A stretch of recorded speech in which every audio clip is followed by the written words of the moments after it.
16장 주 예수님 내 맘에 오사 날 붙들어 주시고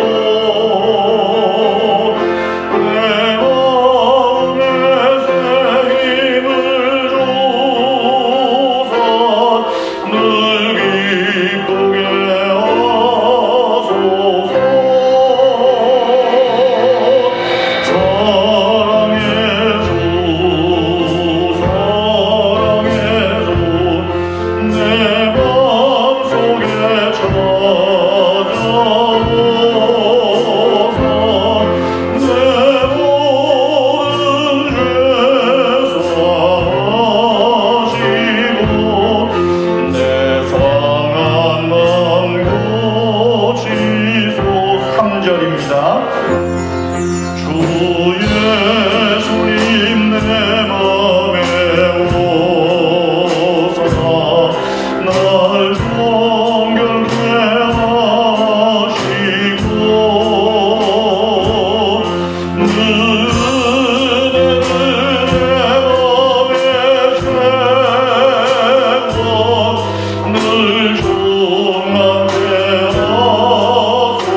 여호와는 은혜로우시며 의로우시며 우리 하나님은 긍휼이 많으시도다.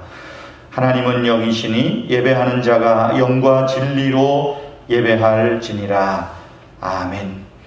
우리 다 함께 사도신경으로 우리의 신앙을 고백합니다. 나는 전능하신 아버지 하나님 천지의 창조주를 믿습니다. 나는 그의 유일하신 아들 우리 주 예수 그리스도를 믿습니다. 그는 성령으로 잉태되어 동정녀 마리아에게서 나시고 본디오 빌라도에게 고난을 받아 십자가에 못 박혀 죽으시고 장사된 지 사흘 만에 죽은 자 가운데서 다시 살아나셨으며 하늘에 오르시어 전능하신 아버지 하나님 우편에 앉아 계시다가 거기로부터 살아있는 자와 죽은 자를 심판하러 오십니다. 나는 성령을 믿으며 거룩한 공교회와 성도의 교제와 죄를 용서받는 것과 몸의 부활과 영생을 믿습니다. 아멘. 우리 찬송가 310장 다 함께 합니다. 310장입니다.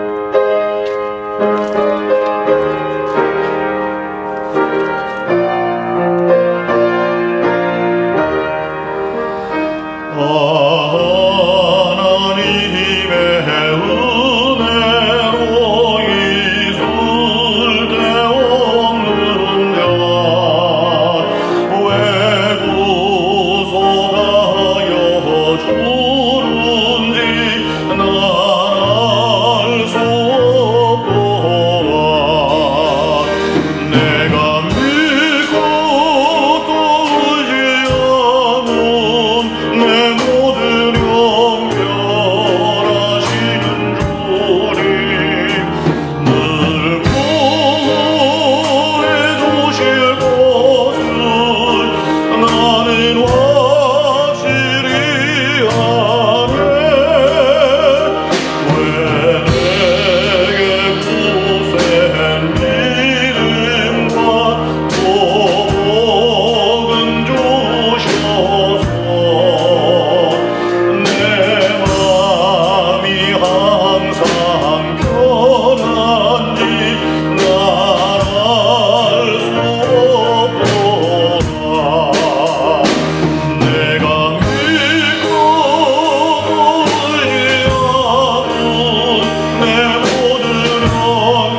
함께 기도하겠습니다.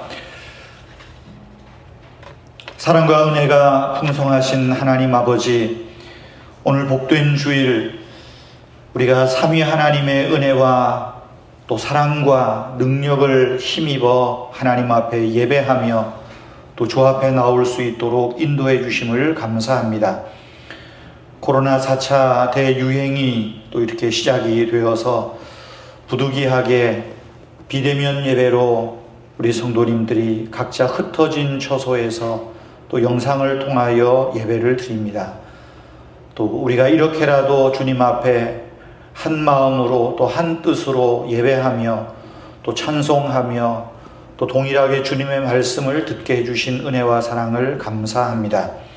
하나님 아버지, 우리의 형편과 처지를 주님 아시오니 우리를 불쌍히 여기시고 용서하여 주시옵소서. 예수님의 밝은 빛 앞에서 한 주간 동안 하나님 앞에 잘못된 것들을 생각하며 우리를 돌아봅니다. 은혜를 감사할 때는 이대로 감격 속에 살아갈 것 같았으나 세상에 나가 살면서 전혀 은혜를 모르는 자인 것처럼 은혜를 배반하며 은혜를 저버리며 살아가는 저희들입니다. 불쌍히 여겨 주시옵소서. 당연히 감사해야 할 일들에 오히려 원망이 앞설 때가 많았습니다. 그 원망이 하나님을 향하여서 혹은 가족을 향하여서 우리의 이웃들을 향하여서 나와 관계된 사람들을 향하여 원망과 불평이 많았던 적이 있습니다. 주님 용서해 주시옵소서. 우리의 일에 당연히 충성해야 함에도 불구하고 게을렀습니다. 기쁨으로 해야 할 일들을 억지로 했고 감사와 찬송이 넘쳐야 할 우리의 생활들이 그렇지 못했음을 고백하오니 용서하여 주시옵소서. 주님의 사랑을 받고 살았지만 사랑을 베풀 줄 몰랐습니다. 우리를 향하여 도움을 청하는 사람들을 외면하며 살았고 내가 편하기에 불편한 사람들을 돌보지 않았고 내가 건강하기에 병든 사람들을 잊어버리고 살았던 우리의 무심함을 불쌍히 여기시고 용서하여 주시옵소서. 하나님 아버지, 그럼에도 불구하고 우리를 용납하시고 안아주시는 주님 품 안에 안겨 예배합니다. 오늘 이 안식일 우리의 몸과 영혼이 주님 안에서 안식하게 하시고 또 새로운 믿음의 세계를 향하여 또 우리의 삶의 현장 속으로 믿음을 가지고 의를 가지고 경건함으로 나아갈 수 있도록 주님 우리를 인도해 주시옵소서. 교회를 긍휼히 여겨주시고 하나님 아버지, 어려운 시기를 우리 은혜교회가 오직 믿음과 소망과 사랑 안에서 잘 견디며 이겨나가게 하시고 교회 속한 우리 성도님들과 그 가정들이 하나님의 은혜 가운데 이 어려움의 시기를 잘 버텨낼 수 있도록 도와주시옵소서. 하나님 아버지, 코로나 이 유행의 이 모든 조짐들을 하나님께서 멈춰주시고 또 변이 바이러스가 계속 확산되어 가고 있습니다. 하나님 아버지, 불쌍히 여기시며 또 백신의 수급과 백신 접종을 통하여 사회의 집단 면역이 형성되게 하시고 하나님 아버지, 우리가 이 모든 바이러스와 또 더불어 살며 지혜롭게 공존하며 살아갈 수 있는 그러한 지식과 형편들을 허락하여 주시옵소서. 하나님 아버지, 교회 속에 있는 성도님들의 가정 가운데 또 성도님들 중 몸이 불편하고 마음이 불편하고 또 여러 가지 어려움 처지에 있는 분들을 불쌍히 여기시고 하나님의 치유하시는 은혜와 능력을 나타내 주시옵소서. 특별히 남금남 권사님을 하나님 불쌍히 여기시며 이제 이렇게 골수 이식받은 것들이 이렇게 조그맣게지만 또 수치들이 올라가고 진전되게 해주심도 감사를 드립니다. 하나님의 뜻 안에서 이 모든 과정들이 선하신 은혜로 선하신 능력 가운데 좋은 일들로 나타나게 하여 주시옵소서. 노년에 계시는 부모님들 몸과 마음들이 지치지 않게 하시고 또 이 무더운 날들 우리 모든 성도님들 지혜롭게 또 십자가 그늘 안에서 쉼과 낙을 누리며 잘 이겨내게 하여 주시옵소서. 오늘도 하나님 앞에 예배하며 드리는 우리의 모든 봉헌의 예물들을 받으시옵고 시간과 물질과 몸을 구별하오니 하나님 영광을 위하여 쓰임받게 하시고 또한 종을 통하여 주님 말씀을 전할 때에 이 말씀이 전하는 종과 또 듣는 우리 모든 성도님들에게 피차 은혜와 위로와 교훈과 권면의 말씀이 되게 하여 주시옵소서. 감사하오며 예수님의 이름으로 기도하옵나이다. 아멘.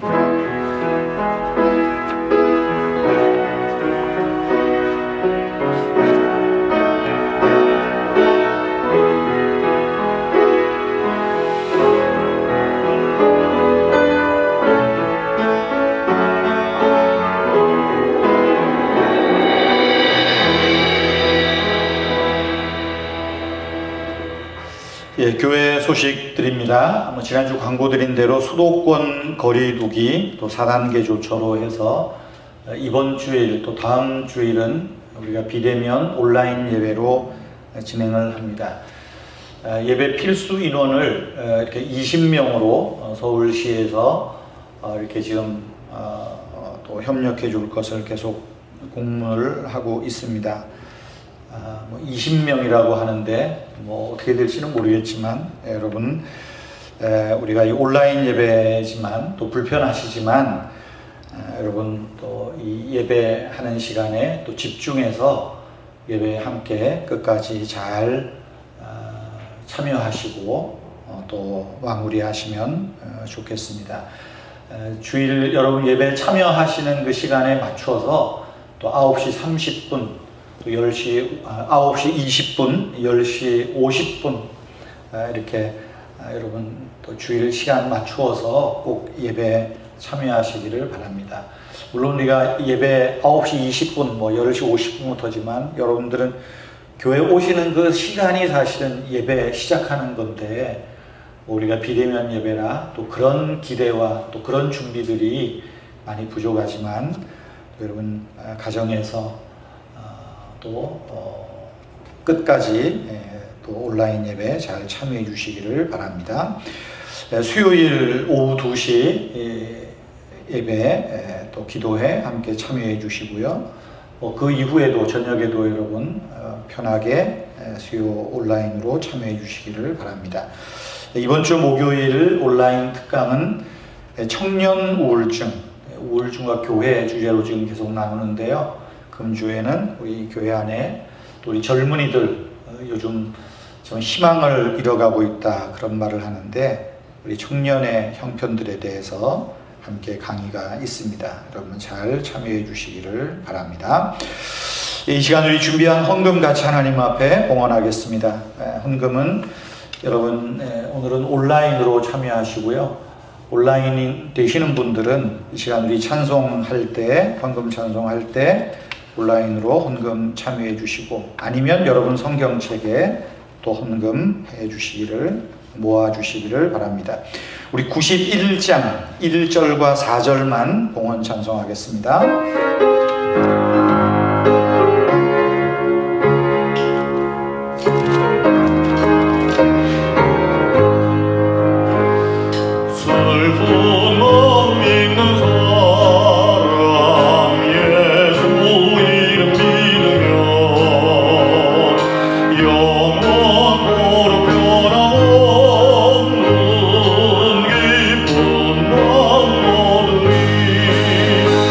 예수의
주시는 하나님 말씀은 야고보서 1장 12절에서 18절 말씀입니다. 야고보서 1장 12절에서 18절.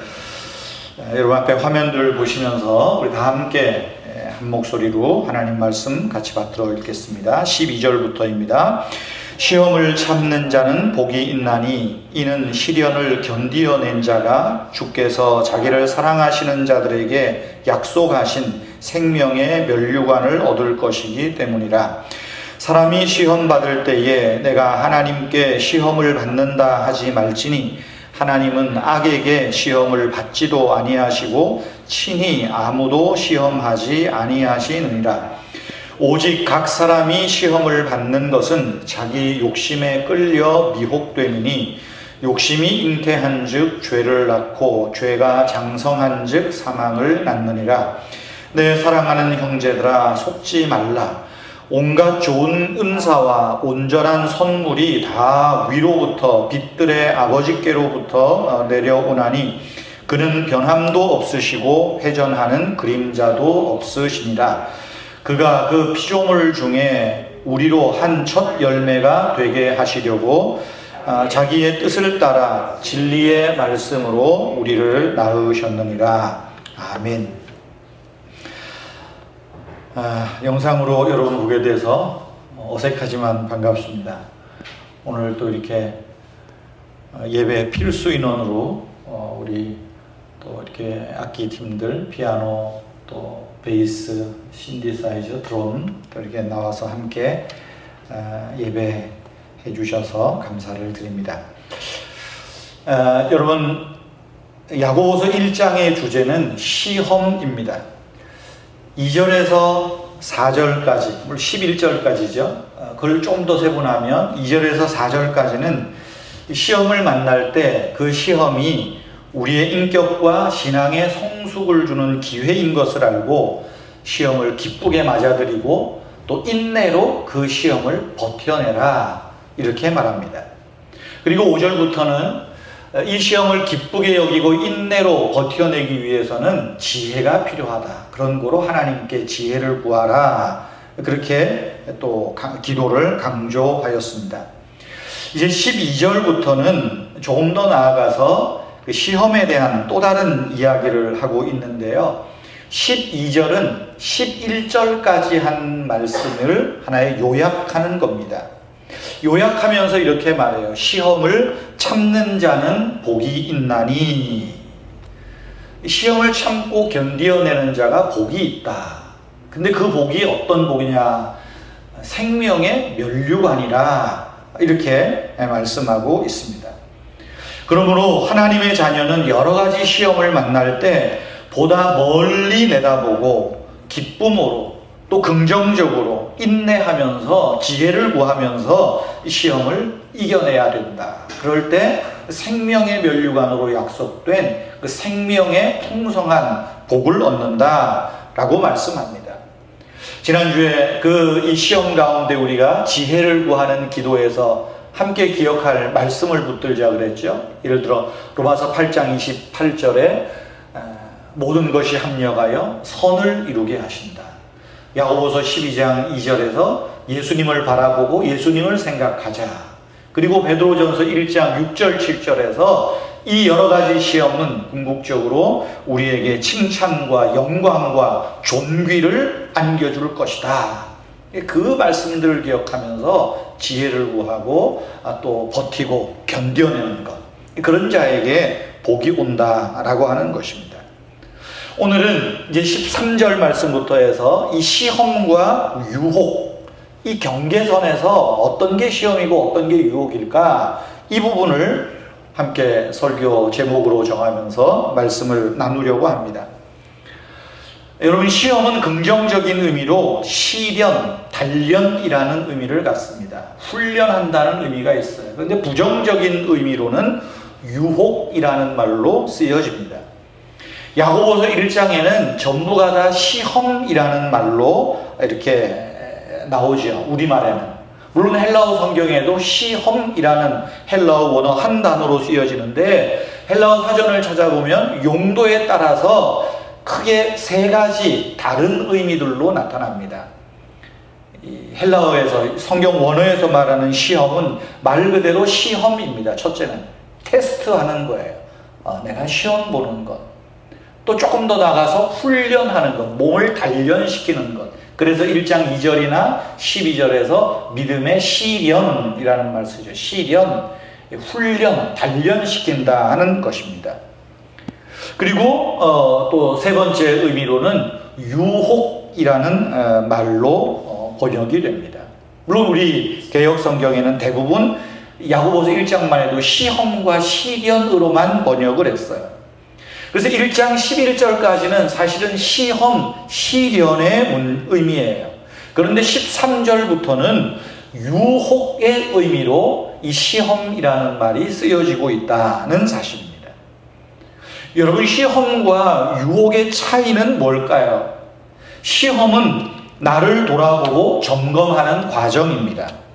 시험을 통해서 내 부족한 걸 알고 나를 훈련시켜가는 거예요. 반대로 유혹은 욕심에 끌려서 쉬운 방법과 쉬운 길을 선택하는 겁니다. 이 시험과 유혹의 차이를 알게 하는 말씀이 13절 말씀입니다. 13절에 이렇게 말하죠. 사람이 시험 받을 때에 내가 하나님께 시험을 받는다 하지 말지니 하나님은 악에게 시험을 받지도 않고 아무에게도 시험하지 않는다라고 말합니다. 여기 13절에 시험이라는 말이 3번 반복되는데 이 여기서 말하는 시험은 말한 대로 테스트라는 의미가 아니라 유혹이라는 의미예요. 그래서 이것을 조금 더 보다 원문에 가깝게 좀 번역을 하면, 제가 번역을 하면 이런 의미입니다.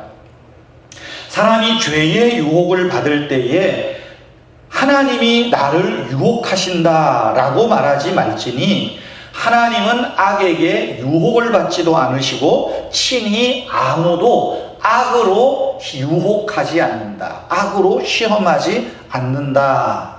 이런 의미입니다.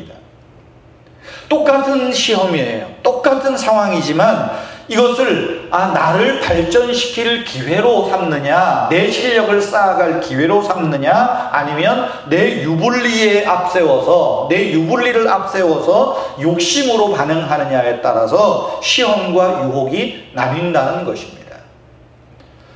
지금 코로나 4단계로 이제 초등학생들, 중고등학생들 전면 비대면 수업으로 전환이 되었죠. 다행인 것은 우리 중고등학생들이 대부분 이제 기말고사 시험이 끝나고 한 일주일 뒤면 대부분 방학을 합니다.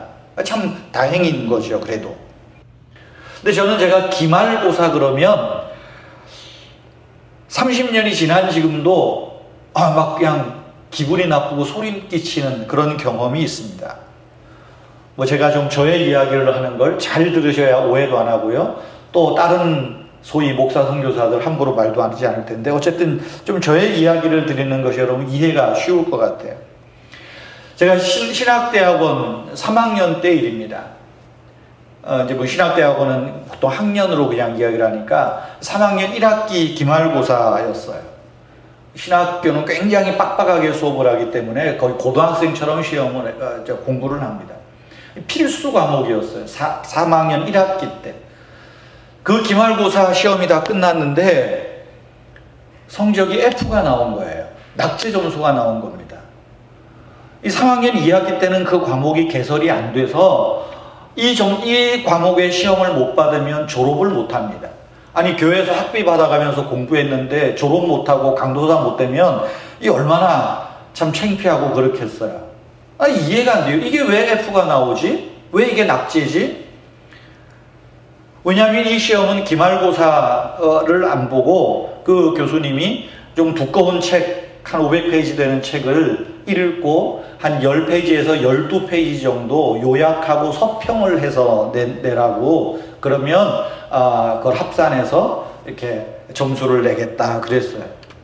저는 서울에서 그때 부산 왔다 갔다 해서 서울에 오면 탁 그냥 내야 될 리포트 딱 하고 한 번도 어긴 적이 없거든요. 이상하다. 그래서 억울하잖아요. 그래서 교수님을 찾아가서 내가 왜 낙제 점수를 받았는지 좀 알고 싶다고. 교수님 뭐가 문제입니까? 이렇게 찾아갔어요. 그랬더니 그 교수님이 하는 말이 제가 낸 그 과제물이 어떤 학생 걸 보고 베꼈다는 거예요. 베껴서 냈다는 거예요. 아, 교수님 나 그렇지 않습니다. 교수님이 저를 어떻게 볼지 몰라도 나는 그런 일 하지 않습니다. 그 친구가 내 걸 보고 베꼈으면 모를까? 나는 그런 일 없다고. 아니라는 거예요. 그 누구냐 그랬더니 아무개라고 가르쳐줘요. 기숙사 같은 방에 있었던 친구입니다. 아무리 얘기를 해도 교수는 그 친구를 너무 잘 봐서 그런지 내가 걔 거를 베꼈다는 거예요. 교수님 무슨 근거를 가지고 그럽니까? 그랬더니 그 친구는 졸업하면 선교사 훈련을 받고 선교사로 나갈 만큼 성실하대요. 그래서 내가 아니 나는 졸업하고 목사 훈련 받고 목사가 될 사람인데 목사가 선교사보다 못하다는 얘기요? 그랬더니 어쨌든 그렇다는 거예요. 열받아가지고 화딱지가 나고 기숙사에 와서 그 친구에게 당신 이 과목이 점수가 어떻게 나왔냐? 그랬더니 점수가 잘 나왔어요. 야, 희한하다. 그래서 물어봤지요. 혹시 너 레포트 어떻게 냈냐? 그랬더니 왜 그러냐고. 그래서 내가 이 과제 레포트를 냈는데 나는 F가 나왔어. 그런데 내가 당신 거를 보고 했다는 거야. 어떻게 된 거냐? 그랬더니 이 친구가 얼굴이 하얘지면서 미안하다고. 사실은 자기가 좀 바빠서 마침 기숙사에 들어왔는데 나는 안 보이고 내 책상 위에 그 레포트가 딱 올라와 있길래 이거 복사해가지고 내가 없으니까 좀 미안하니까 말은 못하고 복사해서 좀 참고해가지고 쓰자 그랬는데 참고를 하다 보니까 그냥 거의 그대로 썼다고 지가 이야기를 해요. 자, 이거를 당신이 그 교수한테 가서 이야기할래? 같이 갈래? 자기가 가겠대요. 아니야, 같이 가자고. 그래서 그 교수를 찾아가서 그 친구가 자초지종을 이야기를 했습니다. 그래서 제가 간신히 낙제 점수에서 점수를 받았어요. 근데 점수를 잘 주지도 않더라고요. C를 주길래 아이고 C 받으면 졸업은 할 수 있으니까 더 이상 따지지 말자. 마지막으로 물어봤어요. 그런데 왜 C를 줍니까? 그랬더니 내가 레포트를 관리를 못해서 남이 보게 한 죄가 있다나? 그러면 저 친구는 어떻게 할 겁니까? 그랬더니 나중에 보니까 그 친구는 점수 처음 준 그 점수 그대로. 왜 그런가? 그 교수가 저에 대한 굉장히 좀 안 좋은 선입견이 있거든요.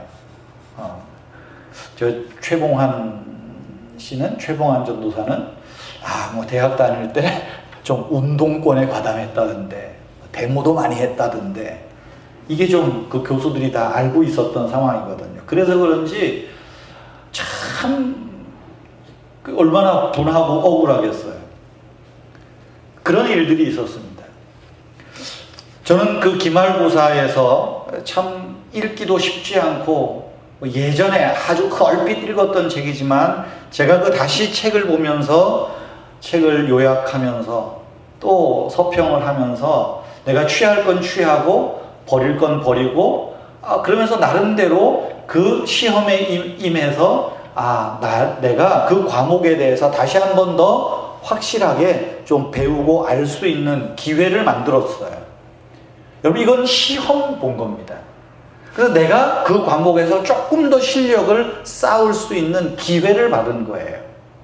그런데 저의 레포트를 보고 어쨌든 한 90% 썼던 친구는 뭐겠어요? 유혹받은 거예요.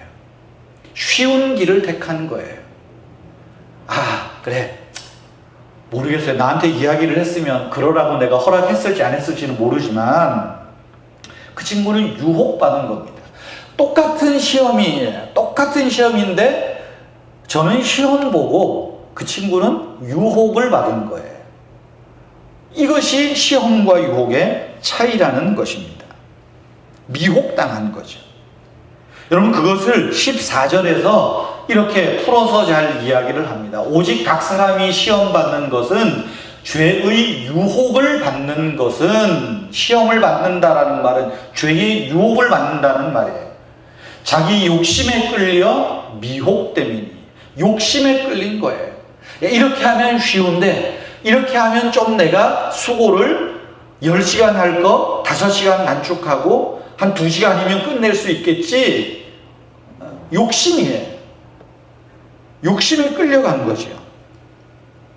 여러분, 유혹에 넘어가는 것은 우리의 죄된 본성에서 나온 욕심이라는 뜻입니다. 여러분, 사람들이 시험을 만났어요. 어떤 사람은 그 시험 앞에서 실패하고 좌절하고 넘어집니다. 여러분, 넘어지고 실패하고 좌절할 때 그 책임을 하나님께 돌릴 수 없습니다. 그 책임, 그 비난은 내가 받아야 돼요. 왜요? 내 욕심의 결과이기 때문에, 내가 욕심에 미혹되었기 때문에 그렇다는 것입니다. 그래서 15절에서도 말하죠. 욕심이 잉태한 즉 죄를 낳고 죄가 장성한 즉 사망을 낳느니라 말이에요. 우리 안에 욕심이 있어요. 그 욕심이 죄를 낳아요. 죄는 사망을 낳아요. 근데 15절 말씀에 재밌는 표현이 있어요. 욕심이 잉태한 즉이라는 말이에요. 여기 잉태했다라고 하는 말은 둘이 결합했다는 말이에요. 여러분, 정자와 난자가 결합해야 태아가 잉태되는 것 아니겠어요? 결합했다는 말이에요. 시험 혼자가 시험이 왔어요. 이 시험에 내 욕심이 결합될 때 그것이 죄로 나타나는 거예요. 그리고 그 죄는 사망으로 이어진다라고 하는 것입니다. 욕심은 굶주린 곰이 먹이를 향하여 달려가게 하는 아주 최면력이 있어요. 매력이 있어요. 그래서 욕심은 우리를 끄는 거예요. 욕심에 끌려 미혹된다 그러잖아요. 욕심에 끌려 미혹된다. 욕심이 잉태한 즉 죄를 낳고 죄가 사망을 낳는다라고 말하죠. 여기 사망이라는 것은 뭐 육체적인 죽음이나 영적인 죽음을 가리키는 말이 아닙니다. 우리가 시험을 당할 때 이것을 시험으로 알아서 이 시험을 이기면 성숙하고 우리의 인격이 성장하는 생명의 가치를 알지만, 풍성함을 누리지만, 그 시험을 만날 때 욕심에 끌려 넘어지면, 그래서 유혹에 망하게 되면 질 낮은 삶을 산다는 거예요. 여기 사망이라는 말은 문자 그대로 죽음이라는 의미가 아니라 질 낮은 사망, 질 낮은 삶, 그걸 이야기하는 겁니다. 겉보기에는 화려하게 사는 것 같아도 불안과 초조함으로 살 수밖에 없어요. 사망의 길을 걷는 거예요. 갈라디아서 5장에 있는 육체의 길은 현저하니 음행과 더러운 것과 술수와 뭐 기타 등등 나오는 이 육체의 일들, 불안하니까 그런 거예요. 여러분, 돈 많고 화려하다 그래서 잘 사는 게 아니죠. 무슨 마약에 심취되어 있고 음행하는 일에 빠져 있고, 사망의 길이에요. 질 낮은 사람들 아니겠습니까? 그러나 시험 이후에 생명의 면류관이 있음을 믿고 인내하며 지혜를 구하며 견디는 사람은 생명의 길을 걷는 거예요. 그 생명의 길이란 뭡니까? 바로 성령의 열매가 맺혀지는 거죠. 이 생명이에요. 사랑하는 성도 여러분, 시험과 유혹에는 큰 차이가 있습니다. 시험은 성숙에 이르게 하고요, 유혹은 죄에 이르게 합니다. 시험은 힘겹지만 풍성한 삶으로 오르는 길입니다. 그러나 유혹은 쉬워 보이는데 결국은 낭떠러지 길이라는 겁니다. 시험은 견뎌낼 때 복을 받지만 유혹을 견디지 못하면, 욕심에 끌리면 결국은 사망으로 들어가고 만다는 거예요. 시험이 올 때 편하고 쉬운 길부터 생각하는 것은 욕심에 끌리고 유혹에 끌리는 거예요. 결국 시험은 똑같아도 그것이 나에게 유혹으로 다가온다는 겁니다. 저한테 제 레포트를 보고 한 친구가, 내가 그 얘기를 했더니 그제서 이 친구가 아주 얼굴이 펄해지면서 상상이 가시죠. 저한테 어떻게 나왔을지. 그렇다고 뭐 그다음 제가 교회 전도사 하면서 주복으로 폐기를 했겠어요? 뭘로 했겠어요? 한숨을 푹 쉬어요. 그러면서 이렇게 털어놓으니까 살겠다고. 그래서 내가 그랬어요. 너 그러면 이거를 끝까지 숨기려고 그랬냐? 설마 그 교수가 그렇게 자세히 볼 줄은 몰랐대요. 근데 그 교수가 뭐 지금 은퇴해서 뭐 80 다 되셨지만 굉장히 꼼꼼한 사람이거든요. 한동안 나하고 말씨름할 때 그랬어요.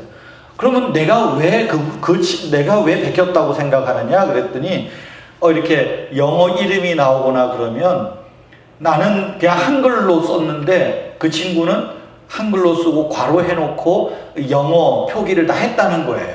그러니까 그 친구가 더 원전에 가깝다는 거죠. 그래서 나는 영어로 전환해서 옮겨 쓰기 귀찮아서 그랬는데 어떻게 그렇게 해석을 하시냐고 그 교수님도 미혹받은 거예요. 그런 일들이 있어요. 그러니까 사망의 길에 욕심에 끌려서 편한 길을 가면 편치 못한 거예요. 불안한 거예요.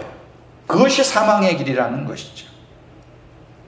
여러분, 여러 가지 시험을 만날 때 죄의 미끼가 손짓하는 유혹에 넘어가지 마십시오. 하나님을 향한 믿음과 주님 말씀에 집중하는 사람이 승리합니다. 그래서 야고보 사도는 16절에서 말하죠. 내 사랑하는 형제들아 속지 말라. 욕심에 끌리지 말라는 거예요. 시험을 시험으로 여기고 성숙의 기회로 삼아서 기쁨으로 반응해봐라. 그런데 그 시험이 올 때 편한 길 택하고 욕심에 끌리지 마라 이야기하는 겁니다. 그런 말 있죠? 생각을 심으면 행동을 거두고 행동을 심으면 습관을 거두고 습관을 심으면 성품을 거두고 성품을 심으면 운명을 거둔다라는 말 들어보셨을 겁니다.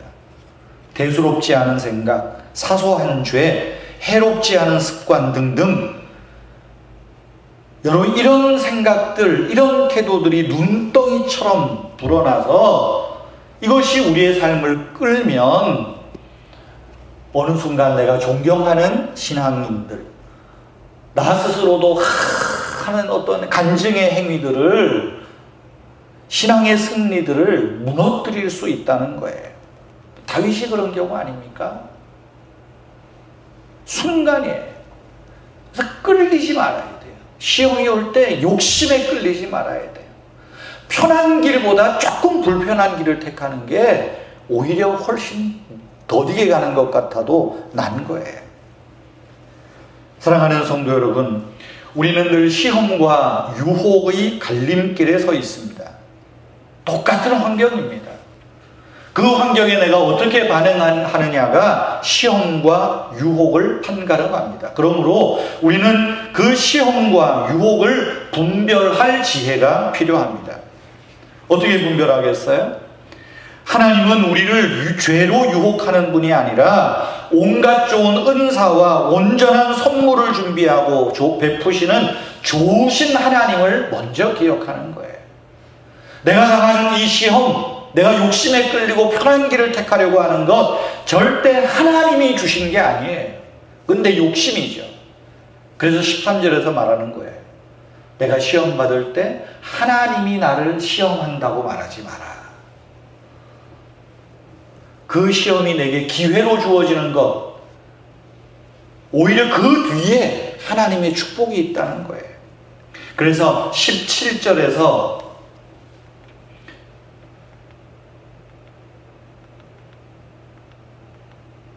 뭐가 빠졌네요. 17절 말씀에서 온갖 좋은 은사와 선물이 다 위로부터 빛들의 아버지께로부터 내려오나니 그는 변함도 없으시고 회전하는 그림자도 없다. 여러분, 우리가 시험과 유혹을 분별할 때 시험이 나를 골탕시킨다, 나를 넘어뜨리게 한다 생각하지 마세요. 시험이 올 때 하나님은 나에게 좋은 은사와 온전한 것을 주시는 분이다. 좋으신 하나님, 선하신 하나님을 기억할 필요가 있습니다. 하나님은 우리를 망가뜨리지 않으세요. 넘어뜨리지 않으세요. 우리가 어떤 시험을 당하든 그것이 얼마나 끈질기든 상관없이 하나님 아버지는 우리에게 좋고 온전한 은사와 승리를 주실 준비가 되어 있습니다. 그러므로 우리는 하나님의 평강이, 주님의 말씀이 우리의 마음과 생각을 지키게 해야 된다라는 사실입니다. 그래서 빌립보서 4장 8절에서 말하죠. 사도 바울이 무엇에든지 참되며 무엇에든지 경건하며 무엇에든지 오르며 무엇에든지 정결하며 무엇에든지 사랑할 만하며 무엇에든지 칭찬할 만하며 무슨 덕이 있든지 무슨 기림이 있든지 이것들을 생각하라. 4장 7절 6절에서 그리스도의 평강이 너희 마음을 주장할 때 이렇게 하나님의 깨로부터 오는 그 온전한 것, 시험 뒤에 오는 더 나은 것을 생각하고 바라보라는 겁니다. 여러분, 우리가 시험을 만날 때 이것이 시험인지 유혹인지 분간할 또 하나는 하나님이 나를 말씀으로 낳았다라고 하는 것입니다. 18절 말씀에 보면 하나님이 자기 뜻을 따라 진리의 말씀으로 우리를 낳으셨다. 하나님이 우리를 진리의 말씀으로 구원하실 뿐 아니라 진리의 말씀으로 양육하고 보호하신다는 사실도 기억해야 됩니다. 그러므로 우리가 견딜 수 없는 어려움과 시험을, 유혹을 느낄 때 하나님의 말씀이 나를 구출해낸다, 하나님이 나를 선한 길로 이끄신다는 믿음을 가질 필요가 있어요. 그래서 다윗은 시편 119편 11절에서 말하죠. 내가 주께 범죄하지 아니하려 하여 주의 말씀을 내 마음에 두었나이다. 그래서 성경을 좀 암송을 많이 해야 되고요. 성경도 좀 습관적으로라도 자꾸만 읽어야 돼요. 암송을 하고 읽고. 다윗이 말해 주의 말씀을 내 마음에 두었다. 왜요? 내가 주께 범죄하지 않기 위해서라. 다시 말하면 내게 오는 시험 속에서 욕심에 끌리지 않도록 말씀을 내게 두었다 라고 말하는 것입니다. 사랑하는 성도 여러분, 시험 만날 때 그 시험이 우리를 죄로 유인하는 유혹이 되지 않도록 지혜를 구합시다. 좋으신 하나님을 기억하십시다. 주님의 말씀을 우리 마음에 붙듭시다. 마지막으로 다윗의 기도를 소개하고 마치려고 합니다. 여러분, 우리에게 시험이 올 때 우리가 이런 다윗의 기도를 우리가 함께 고백하면 유혹에 좀 넘어가는 것을 조금은 견뎌내지 않을까 싶습니다. 시편 139편 23절 24절인데요. 우리 다 같이 이 말씀, 우리의 설교를 마무리하는 기도로 또 이 말씀을 통해서 시험과 유혹에 분별할 지혜를 주십시오 하는 그런 마음으로 이 말씀 함께 기도로 읽겠습니다. 다 같이요. 하나님이여 나를 살피사 내 마음을 아시며 나를 시험하사 내 뜻을 아옵소서. 내게 무슨 악한 행위가 있나 보시고 나를 영원한 길로 인도하소서. 24절은 무슨 악한 행위는 야고보서 말씀대로 하면 내게 무슨 나쁜 욕심이 있는지 나를 헤아려 주시고 나를 영원한 길로 인도해 주십시오 하는 기도죠. 한 주간 우리가 좀 이 시험을 잘 이겨내시고 욕심에 끌리지 않는 저와 여러분 되시기를 주님의 이름으로 축복합니다. 우리 함께 찬송하겠습니다. 415장입니다. 415장.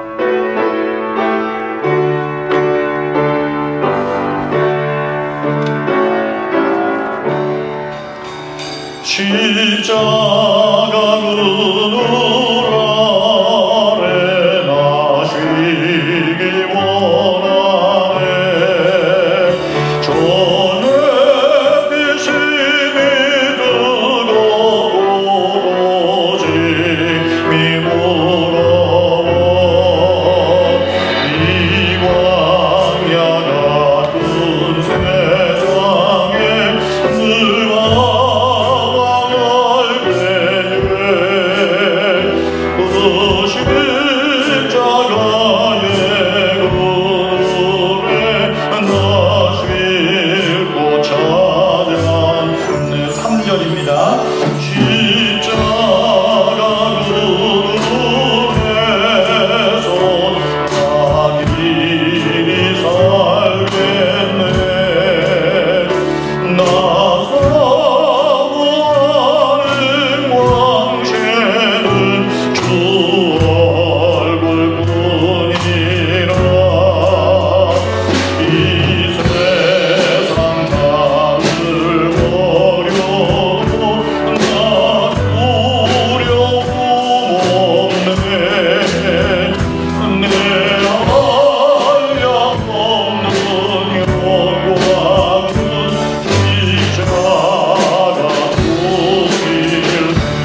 읽겠습니다.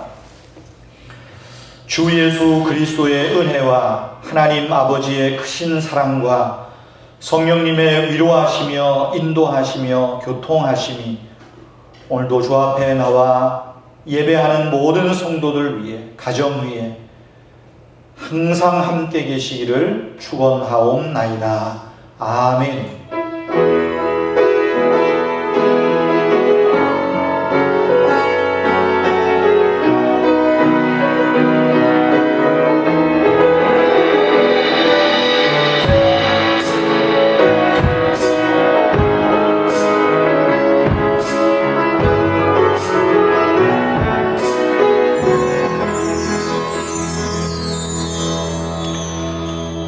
주일 예배를 모두 마치겠습니다. 여러분 한 주간도 평안하시고 또 아침 묵상 또 수요일에 함께 뵙기를 바랍니다. 안녕히 계십시오.